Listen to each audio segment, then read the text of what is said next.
आओ तो हम लोग का नया चैप्टर स्टार्ट करते हैं। एनसीईआरटी क्लास 10th वृत्तों से संबंधित क्षेत्रफल, चैप्टर तुम्हारा 11। ठीक है, chapter 11 area related to circles. ठीक, मतलब वृत्त के बारे में पढ़ना है और क्षेत्रफल के बारे में इसका पढ़ना है, समझना है। ठीक, तो इससे पहले हमने पढ़ा था वृत्त। ठीक है, उसमें हमने स्पर्श रेखा, स्पर्श बिंदु, फिर तुम्हारा हो गया छेदक रेखा, ये सब के बारे में हमने समझा था।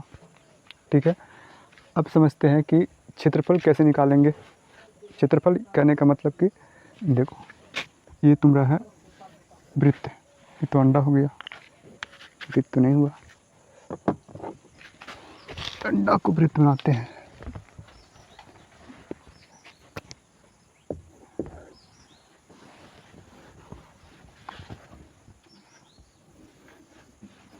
और मोटा मोटी समझो, ये है वृत्त तुम्हारा।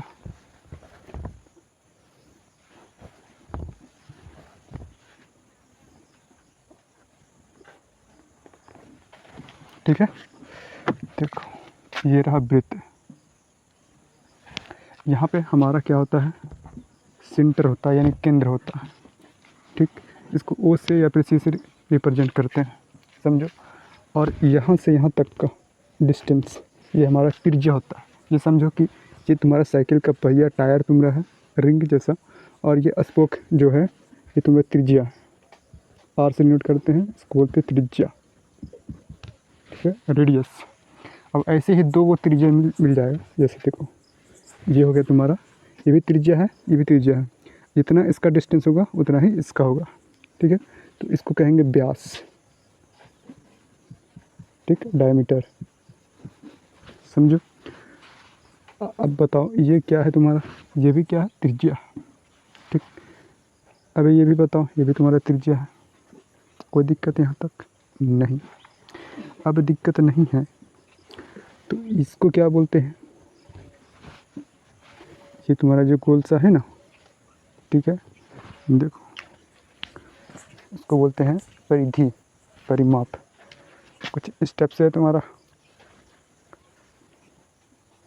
ठीक, ये तुम्हारा है सर्कल, वृत्त। इसको जब तुम खोलोगे ना, स्टेप से खींच के लंबा करोगे, तो ये जो डिस्टेंस है ना, कुछ तो स्केल से नापेंगे या मेजर करेंगे, तो इसको कुछ तो सेंटीमीटर या हमारा इंच में आएगा। तो यही कहलाता है तुम्हारा कितना लंबा है, लंबाई इसका कितना है। ठीक है, कहलाता है परिधि, सर्कमफ्रेंस, परिधि। ठीक, हाँ। अभी जीवा किसको बोलेंगे, देखो ये तुम्हारा जीवा, ये भी जीवा, ये भी जीवा, मतलब कि यहाँ से इस बिंदु से इस बिंदु तक टच होना चाहिए। ठीक है, ये भी क्या है, जीवा है, समझो।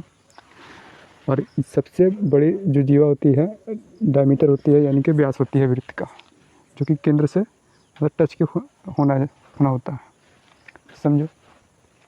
ठीक है, अब देखो समझो, ये तुम्हारा वृत्त है। ठीक,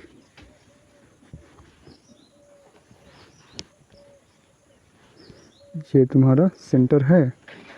अब देखो, जैसे पिज्ज़ा काट के खाते हो ना, पिज्ज़ा ये वाला पार्ट निकाल कर का चबा चबा के खाया जाता है, तो इसको बोला जाता है एक त्रिज्या खंड। देखो त्रिभुज जैसा से थोड़ा सा दिखाई दे रहा।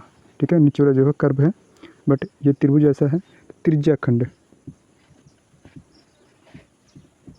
ठीक, त्रिज्या खंड है तो कौन सा है, एक होता है दीर्घ त्रिज्या खंड, एक होता है लघु त्रिज्या खंड। तो ये छोटा है ना, लघु मतलब छोटा। ठीक, तो ये लघु त्रिज्या खंड है। ठीक, और ये जो बड़का बच गया ना, ये वाला ये पार्ट जो हो गया तुम्हारा हो गया दीर्घ त्रिज्या खंड, दीर्घ त्रिज्या खंड। ठीक है, ये समझेंगे पूरा बेसिक, उसके बाद हम लोग फिर चलेंगे एक्सरसाइज में 1.1 पे। ठीक है, ठीक है। हाँ, तो इसका क्षेत्रफल जो होगा वृत्त का कितना होगा। ठीक है, हाँ, तो वृत्त का क्षेत्रफल, वृत्त का क्षेत्रफल जो होता है पाई आर स्क्वायर होता है। ठीक है, रेडियस को दुगना मतलब कि r इंटू आर, मतलब जितना 10 है तो 10 इंटू 10 और पाई। तो पाई क्या रिप्रेजेंट करता है, तो पाई का वैल्यू यूज करना होता है 22/7। ठीक, 22 क्या है ना, 22 जो है वो तुम्हारा परिधि है। ठीक है, मान लो 22 ये तुम्हारा ये जो डिस्टेंस है ना अभी दिखाते हैं, मानो 22 इंच ये वाला है तुम्हारा। ठीक है, हाँ ये से तुम्हारा 22 इंच है, तो रेडियस जो बनेगा ना 7 बनेगा। कितना बनेगा, 7।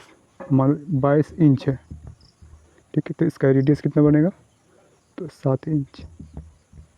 समझो, पाई का मान कितना लेना है, 22/7 यूज करना है, या फिर 3.14 भी यूज कभी कभी करना है। जैसा कंडीशन में दे रहेगा एग्जाम में कि पाई का वैल्यू इतना यूज करें, नहीं तो पाई का मान इतना यूज करें, तो हम उस कंडीशन में पाई का मान बैठा देंगे। ठीक, कोई दिक्कत नहीं। फिर तुम्हारा वृत्त, ये फार्मूला हो गया निकालने का क्षेत्रफल, वृत्त का क्षेत्रफल निकालने का। ठीक है, और वृत्त का परिधि, वृत्त का परिधि होता है 2πr। ठीक है, 2πr होता है। ठीक है, तो वृत्त का परिधि निकालने का फॉर्मूला 2πr, कितना लंबा है ना ये वाला। ठीक है, 2πr, r तुम्हारा रेडियस है, मतलब त्रिज्या है, पाई का मान 22/7 और इंटू 2 लगा देना है, हो गया 2πr।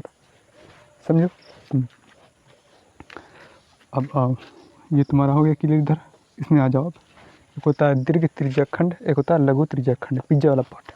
ठीक है, जिसमें से एंगल दिया हुआ रहेगा। एंगल के बिना हम ना ही दीर्घ त्रिज्या खंड निकाल सकते हैं और ना ही लघु त्रिज्या खंड का क्षेत्रफल निकाल सकते हैं। ठीक है, तो ये वाला पिज्जा वाला जो पार्ट है ना, ये वाला, ये एरिया कितना है वो बता दो। ठीक, तो लघु त्रिज्या खंड का क्षेत्रफल लिखते चलना है। लघु तुम्हारा त्रिज्या खंड का क्षेत्रफल।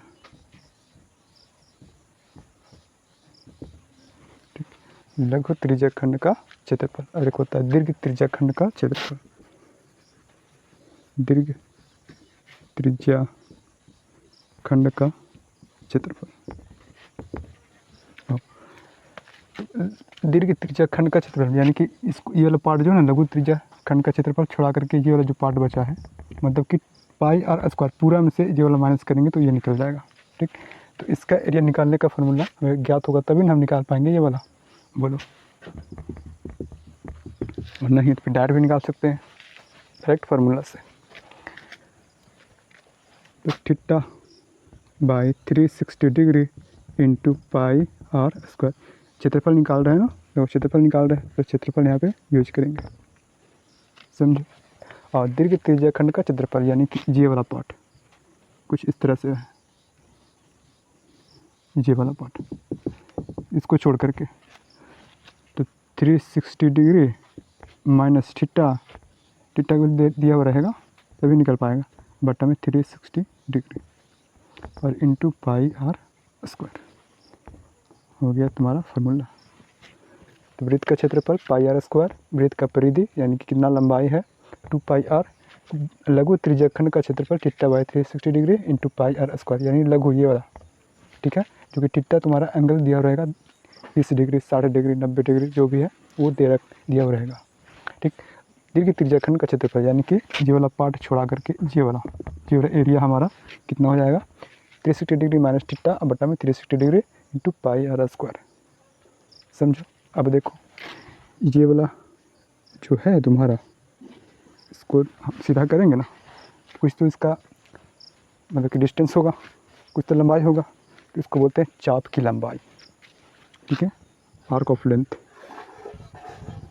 चाप की लंबाई, और चाप की लंबाई बराबर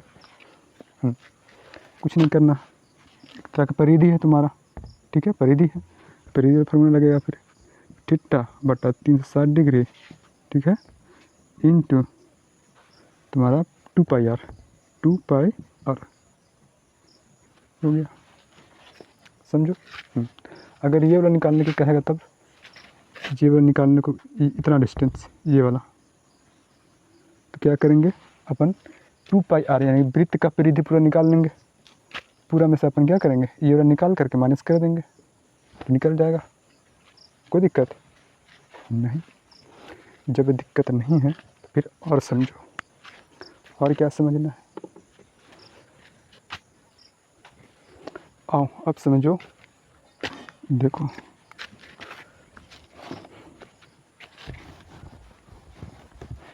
सबको भी में नोट होना चाहिए, तभी जा कर के समझ में आएगा। आओ, ये तुम्हारा वृत्त, ठीक है, ये तुम्हारा सेंटर, ये तुम्हारा जीवा, ठीक है। तो ये वाला क्षेत्रफल निकाल के बता दो हमको, ठीक है। अगर ये पूछेगा कि यहाँ से यहाँ तक का लेंथ कितना है तो हम इजीली निकाल सकते हैं, है कि नहीं। चाप की लंबाई से थीटा बटा 360 डिग्री × 2πr, समझो। बट ये वाला क्षेत्रफल निकालना है तुम्हें, ठीक है। तो इसको बोलते हैं वृत्तखंड। वृत्तखंड का क्षेत्रफल, ठीक है। वृत्तखंड को बोलते हैं सेगमेंट, सेगमेंट, ठीक है। हाँ, सेक्टर, ठीक है। त्रिज्या खंड का सेक्टर। माइनर, ये तुम्हारा छोटा है तो माइनर, ये तुम्हारा major, major sector, major sector, minor sector, समझो। अब इसका क्षेत्रफल निकालना है, वृत्तखंड का क्षेत्रफल, यानी ये वाला पार्ट, ये भी क्या है तो तुम्हारा वृत्तखंड ही है, ठीक है। तो इसमें क्या होना चाहिए, एंगल पता होना चाहिए और त्रिज्या कितना है वो पता होना चाहिए, तभी हम निकाल पाएंगे, ठीक है। आओ, तो वृत्तखंड का क्षेत्रफल बराबर फार्मूला होता है थीटा बटा 360 डिग्री। देखो क्षेत्रफल निकाल रहे हैं, फार्मूला ये लगेगा, वृत्त का क्षेत्रफल इसमें लगेगा into pi are square minus R square बटा 2 और इंटू साइन थीटा, ठीक है। ये पढ़ा होगा त्रिकोणमिति में, ठीक है। जो जहाँ पे एंगल दिया हुआ रहेगा तो वह त्रिज्या दिया हुआ रहेगा, ठीक है। या फिर तुम ऐसे भी निकाल सकते हो, थोड़ा सा लॉन्ग तरीक़ा से निकाल सकते हो। कैसे, ये हो गया तुम्हारा त्रिज्या खंड, ठीक है। ये भुजा और ये भुजा बराबर, यानी कि समद्विबाहु है, तो √3/4 इंटू a स्क्वायर, उससे भी लगा करके तुम ये वाला निकाल सकते हो। तो अपन क्या करेगा कि पूरा में से ये वाला माइनस कर देंगे तो ये निकल जाएगा, ठीक है। या फिर डायरेक्ट इस वाले फार्मूला को यूज करो, फिर थीटा बटा 360 degree into pi are square minus R square बटा 2 इंटू साइन थीटा। ये तुम्हारा NCERT बुक में नहीं दिया हुआ है, फिर भी इससे हमारा ये वाला जो एरिया वो निकल जाएगा, ठीक है। इससे कोई दिक्कत नहीं है कि NCERT में दिया हुआ नहीं है तो एग्जाम में हम अपन इससे बनाएंगे तो काटेगा नंबर नहीं, ठीक है। कोई दिक्कत नहीं है, बस आंसर निकलना चाहिए। तो वृत्तखंड का क्षेत्रफल यानी कि इसमें क्या दिया रहेगा, थीटा और तुम्हारा आर का मान, समझो। तो बस इतना ही हम लोग के वृत्तों से संबंधित क्षेत्रफल में, हमारा चैप्टर 11 में इतना ही पढ़ना है, इतना ही समझना है हम लोग के। व्यास क्या होता है, ये तुम्हारा त्रिज्या, 2 त्रिज्या होता है, यहाँ से यहाँ तक, यहाँ से यहाँ तक, डायमीटर हो गया तुम्हारा त्रिज्या, यहाँ से यहाँ तक स्पोक, समझो। ये तुम्हारा परिधि, ये तुम्हारा कितना मतलब कि एरिया है वो, समझो। और तुम्हारा पिज्जा, ये वाला पार्ट, इसको बोलते हैं क्या, त्रिज्याखंड। ये हो गया लघु त्रिज्याखंड और ये पूरा हो गया दीर्घ त्रिज्याखंड बड़ा वाला। फिर क्या पढ़ना है, चाप की लंबाई, यहाँ से यहाँ तक का लेंथ, ठीक है। जो तुम्हारा कर्व लाइन है, वक्र लाइन है, ये वाला छोटा सा पार्ट, वो वाला चाप की लंबाई, ठीक है। ये रहा थीटा बटा 360 डिग्री इंटू 2πr। एक पढ़ना हम लोग के वृत्तखंड, ये तुम्हारा वृत्तखंड, ये वाला वृत्तखंड, वृत्तखंड, वृत्तखंड का क्षेत्रफल थीटा बटा 360 degree into pi square minus R square बटा 2 साइन थीटा, समझो। ये फॉर्मूला बस इतना ही हम लोग को याद करना है, याद हो जाएगा, कौन बड़ी सी चीज़ नहीं है इसमें, बस बार बार इसको देखते रहना है और क्वेश्चन प्रैक्टिस करते रहना है।